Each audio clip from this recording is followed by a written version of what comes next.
పిఠాపురం నియోజకవర్గంలో తెలుగుదేశం పార్టీ 44వ ఆవిర్భావ దినోత్సవ వేడుకలు అంబరన్నంటాయి.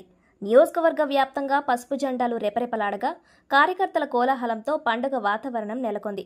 మాజీ ఎమ్మెల్యే నియోజకవర్గ ఇన్ఛార్జ్ ఎస్వీఎస్ఎన్ వర్మ తన కుటుంబ సమేతంగా 44 గ్రామాలు 28 వార్డుల్లో విస్తృతంగా పర్యటించి కార్యకర్తల్లో ఉత్సాహాన్ని నింపారు. పట్టణంలో నూతనంగా ఏర్పాటు చేసిన టీడీపీ కార్యాలయంలో వర్మ పార్టీ కోసం శ్రమిస్తున్న నాయకులను, కార్యకర్తలను ఈ సందర్భంగా ఘనంగా సన్మానించారు. పార్టీ వ్యవస్థాపకులు స్వర్గీయ నందమూరి తారక రామారావు విగ్రహాన్ని ఆవిష్కరించి పార్టీ జెండాను ఎగురవేశారు. జోహార్ ఎన్టీఆర్ నినాదాలతో పిఠాపురం మారుమ్రోగింది. పార్టీ బలోపేతమే లక్ష్యంగా సాగిన ఈ వేడుకల్లో వేలాది మంది కార్యకర్తలు, మహిళా నేతలు, యువజన విభాగం ప్రతినిధులు పాల్గొని కార్యక్రమాన్ని విజయవంతం చేశారు. అన్న ఎన్టీ రామారావు గారు స్థాపించిన తెలుగుదేశం పార్టీ ఆవిర్భావ దినోత్సవం సందర్భంగా నియోజకవర్గం అంతా కూడా పండుగ వాతావరణం, పల్లెలందరూ అన్నీ కూడా కలకలలాడతా తెలుగుదేశం పార్టీ జెండా రెపరెపలాడతా అన్నగారి విగ్రహాన్ని మాలలు అలంకరించుకుంటూ ఎంతో ఆనందంగా జరిగింది. ఏదైతే అన్నగారు స్థాపించిన తెలుగుదేశం పార్టీ కూడు గుడ్డ నీరు అన్న నినాదంతో స్థాపించబడింది. అటువంటి పార్టీ సంక్షేమంలో ముందుంది. అదేవిధంగా చట్టసభల్లో మహిళా రిజర్వేషను, బీసీ రిజర్వేషన్లు ఇవన్నీ చేసింది తెలుగుదేశం పార్టీ. అదే అన్నగారి ఆశయాలకు అనుగుణంగా చంద్రబాబు నాయుడు గారు కానివ్వండి, లోకేష్ గారు కానివ్వండి, మరి సూపర్ 6 పథకాలే కానివ్వండి, రాష్ట్ర అభివృద్ధే కానివ్వండి, ఇవన్నీ కార్యక్రమాలు అన్నగారి ఆశయాలకు అనుగుణంగా ఈరోజు ₹2 బియ్యం కొనసాగించడమే కానివ్వండి, అన్నీ కూడా చంద్రబాబు నాయుడు గారి నాయకత్వంలో బ్రహ్మాండంగా రాష్ట్ర వ్యాప్తంగా జరుగుతున్నాయి. అదేవిధంగా లోకేష్ గారి నాయకత్వంలో ఏదైతే యువగలం పాదయాత్ర చేశారో ఆ పాదయాత్రలో 20 లక్షల మందికి ఉద్యోగాలు ఇస్తానని చెప్పి తెలియజేశారో, మరి ఆ ఉద్యోగాలు ఇచ్చే విధంగా ఈరోజు 9 లక్షల కోట్ల రూపాయలు పెట్టుబడులు తీసుకొచ్చిన ఐటీ శాఖ పరిశ్రమ మంత్రి నారా లోకేష్ గారు అని చెప్పి నేను తెలియజేస్తున్నాను. నిన్ననే మెట్రల కంపెనీ శంకుస్థాపన అయింది. 1,35,000 ఇన్వెస్ట్మెంట్, 60,000 ఉద్యోగాలు. ఈ విధంగా రాష్ట్రం ముందుకెళ్తా ఉంది. నిన్ననే అసెంబ్లీలో అమరావతికి తీర్మానం చేయడం జరిగింది. త్వరలోనే కేంద్ర ప్రభుత్వం నుంచి ఆంధ్రప్రదేశ్కి రాజధాని అమరావతి అన్న ఒక నిర్ణయం వెలువడుతుందని చెప్పి తెలియజేస్తా ఉన్నాం.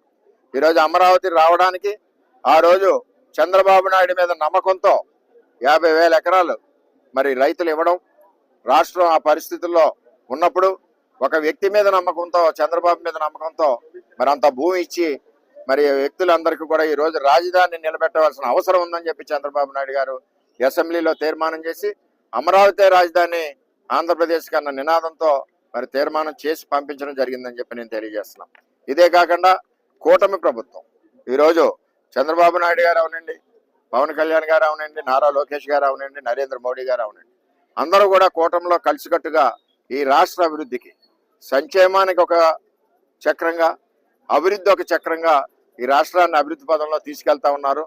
సూపర్ 6 పథకాలే కాదండి, మరి ఇవన్నీ కార్యక్రమాలు కూడా చేయడమే కాకుండా పోలవరం నిర్మాణం కూడా అతి త్వరలోనే ఇంచుమించు రాష్ట్రం అంతా సస్యశ్యామలం అయ్యేలాగా శ్రీకాకుళం వరకు కూడా పోలవరం నీరు పంపే విధంగా ఈరోజు చంద్రబాబు నాయుడు గారి నాయకత్వంలో ముందుకెళ్తుందని చెప్పి తెలియజేస్తూ, ఏదేవైనా అన్న ఎన్టీఆర్ గారు స్థాపించిన ఈ తెలుగుదేశం పార్టీ ఆయన యొక్క ఆశయాలకు అనుగుణంగా అటు చంద్రబాబు నాయుడు గారు, అదే 3వ తరం లోకేష్ గారు అందరూ కూడా అదే ఆశయాలకు అనుగుణంగా పనిచేస్తున్నారని చెప్పి తెలియజేస్తారు. నియోజకవర్గాలు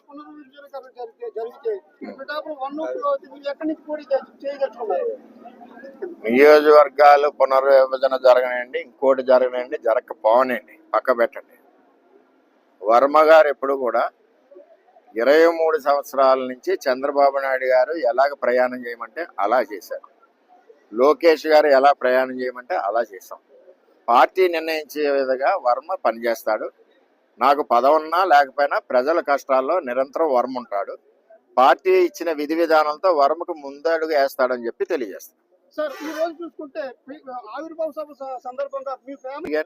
మొత్తం అందరం కలిసి 44 గ్రామాలు తిరిగాం, దగ్గర 26 వార్డులు తిరిగాం. అలాగే ప్రతి గ్రామంలో కూడా కార్యకర్తలందరూ కూడా ఆవిర్భావ దినోత్సవాన్ని ఒక పండగలా చేసుకున్నారు. ఎక్కడ చూసినా ఎండకి భయపడకుండా అందరం కూడా తిరగడం జరిగింది.